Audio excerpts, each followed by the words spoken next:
Welcome to mixed practice session 3. Here is the first question. Here in the given sequence of reaction, the final product D will be NO2. ठीक है, इसमें Fe plus HCl, इस compound में Fe plus HCl डालेंगे तो start करते हैं।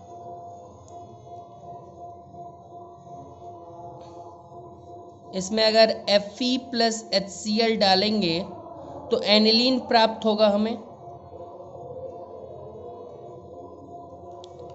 ठीक है, एनिलीन में फर्दर NaNO2HCl डालेंगे, NaNO2 plus HCl 0 degree Celsius पे, तो हमें BDC मिलेगा, benzene diazonium chloride. Will get BDC which is benzene diazonium chloride. इसमें वाटर डाल के हीट करेंगे, H2O एंड देन हीट, तो हमें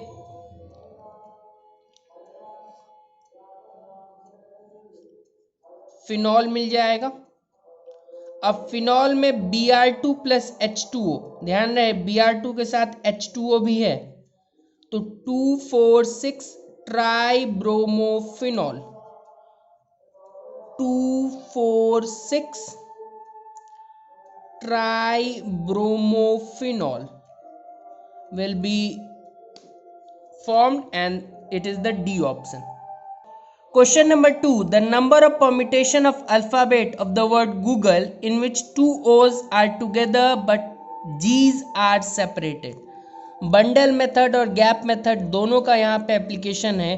दो ओ को एक साथ रखना है तो ऐसे डब्बा में बंद कर देते हैं दोनों ओ को। ठीक है, जी को अभी साइड में रखते हैं, 2 जी है, इसके अलावा एल है और ई है। तो इस बंडल को, एल को और ई को कितने वेज में अरेंज कर सकते हैं? 3 फैक्टोरियल में। ठीक है, अब गैप्स कितने क्रिएट हो गए? एक गैप, 2, 3, 4। इस 4 में से कोई 2 गैप सेलेक्ट करेंगे, ठीक है, और उसमें जी को बैठा देंगे। तो जी को बैठाएंगे तो फर्दर जी को अरेंज करने का कोई मतलब नहीं बनता, उसको जी को हम उसमें बैठा देंगे। ठीक है, तो 4c2 इंटू 3 फैक्टोरियल, 4c2 का वैल्यू होता है 6 और 3 फैक्टोरियल इज ऑल्सो 6, तो 6 into 6 is 36 which is your D option. Question number 3 है डेफिनेट इंटीग्रेशन से। I1 को अगर ध्यान से देखें, यहाँ पे I1 I2 दिया हुआ है, I1 अपॉन I2 का ग्रेटेस्ट इंटीजर फंक्शन निकालना है।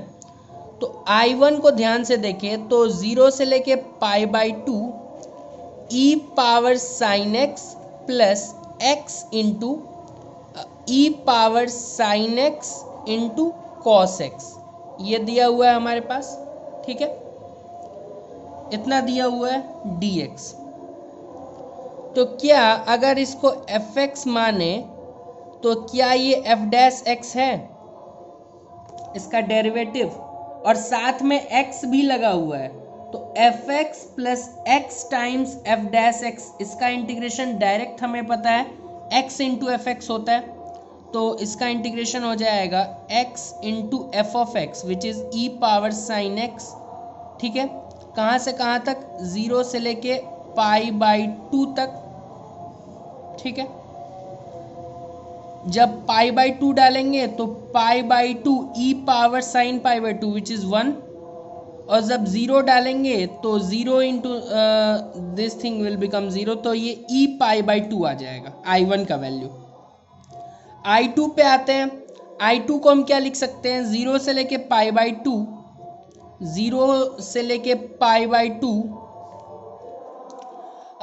ई power cos x, e power cos x and उसके साथ माइनस ऑफ एक्स टाइम्स, या फिर ऐसे लिख दो इसको, x times plus x times e power cos x into sine x, e power cos x into minus sine x, ऐसे लिख देते हैं dx।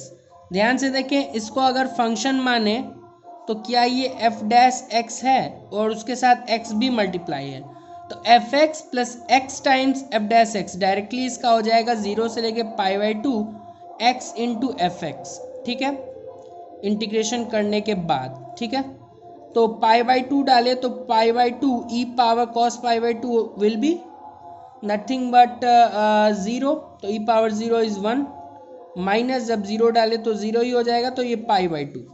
अब I1 अपॉन I2 अगर करें तो I1 divided by I2 will be nothing but e π/2 divided by π/2, तो ई मिलेगा। अब इसका अगर ग्रेटेस्ट इंटीजर फंक्शन ले, मतलब ई का ग्रेटेस्ट इंटीजर 2.7 समथिंग होता है, तो 2.7 समथिंग का greatest integer function will be nothing but 2, तो 2 हो जाएगा उसका। तो ध्यान से देखें, हमने अलग से I1 सॉल्व किया, I2 सॉल्व किया, और फिर जो पूछा जा रहा था वो हमने बता दिया। A rubber ball is dropped from a height 5 meter on a plane. It bounces back to a height of 1.8 meter. Find the coefficient of restitution for the collision. तो अगर कोई बॉल होता है उसको ड्रॉप किया जाता है हाइट h से, ठीक है, और वो h1 हाइट ऊपर उठता है, तो लिखते हैं इसको, ध्यान रखना है इस स्टेटमेंट को। If a ball is dropped from a height h and it raises या it bounces back to a height h1, then h1 जो होता है वो e स्क्वायर टाइम्स h, जहाँ से हमने उसको ड्रॉप किया था। अगर आप जनरली देखना चाहते हैं तो एच एन, यहाँ h1 है, h2, h3 ऐसे करके एच एन भी हम फाइंड कर सकते हैं, that is nothing but E power 2n times the original height, ठीक है। ध्यान रखेंगे, अगर h2 पूछा जाता है तो ई पावर 4 टाइम्स h हो जाता।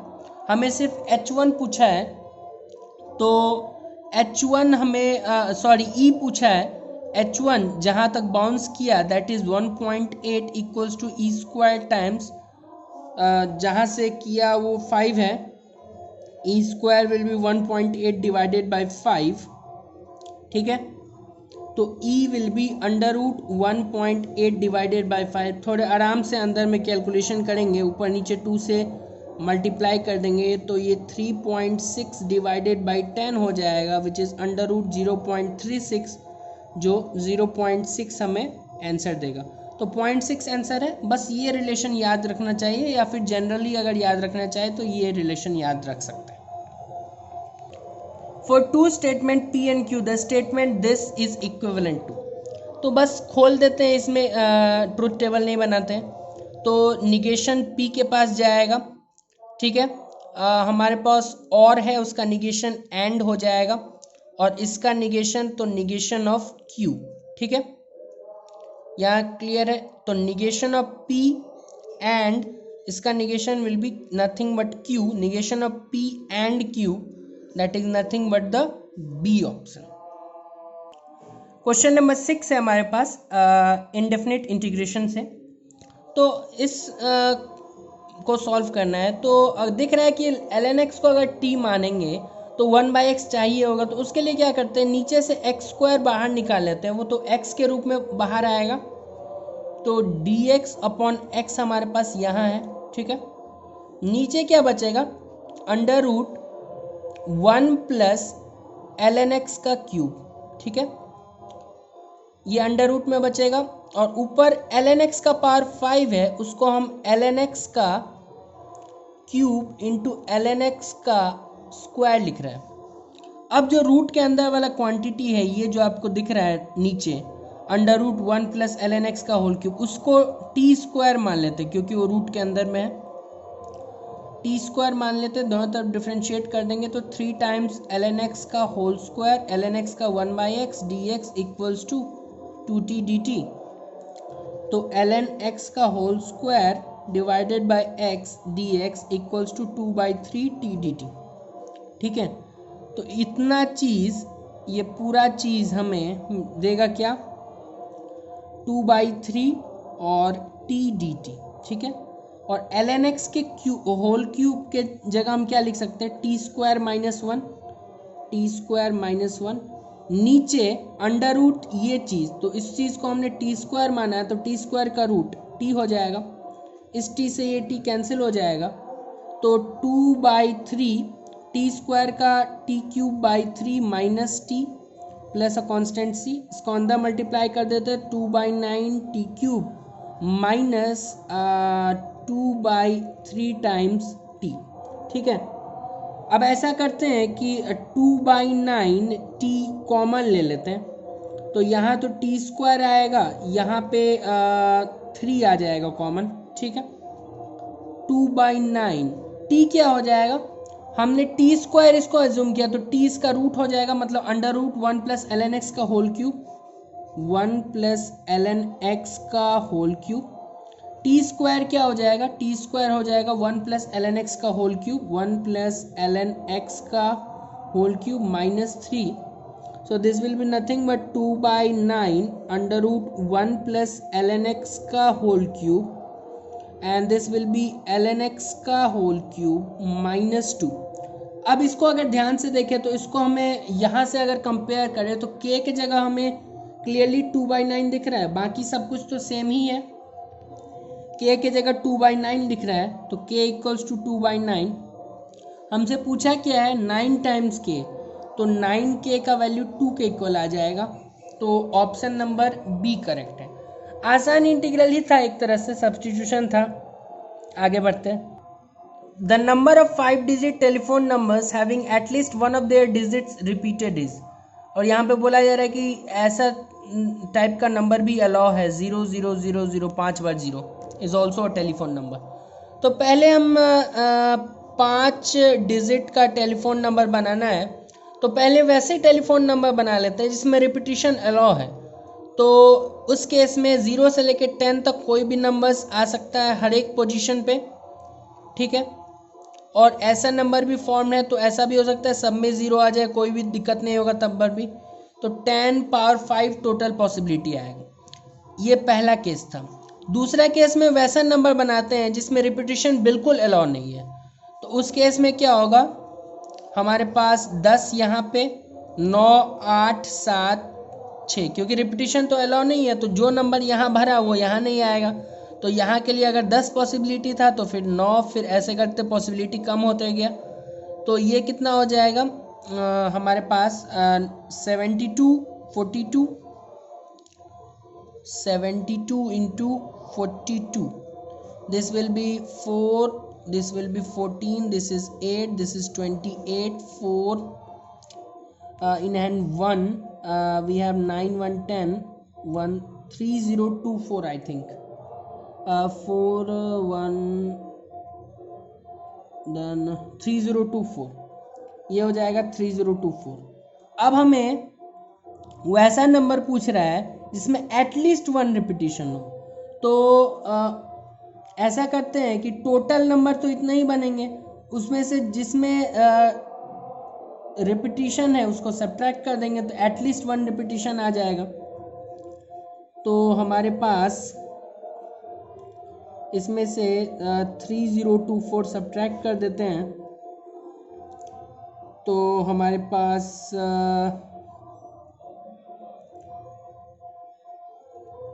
एक सेकेंड ध्यान से देखें, 9876 इसका प्रोडक्ट 3024 आया था, ये 30240 आएगा क्योंकि एक्स्ट्रा 10 भी मल्टीप्लाई है, तो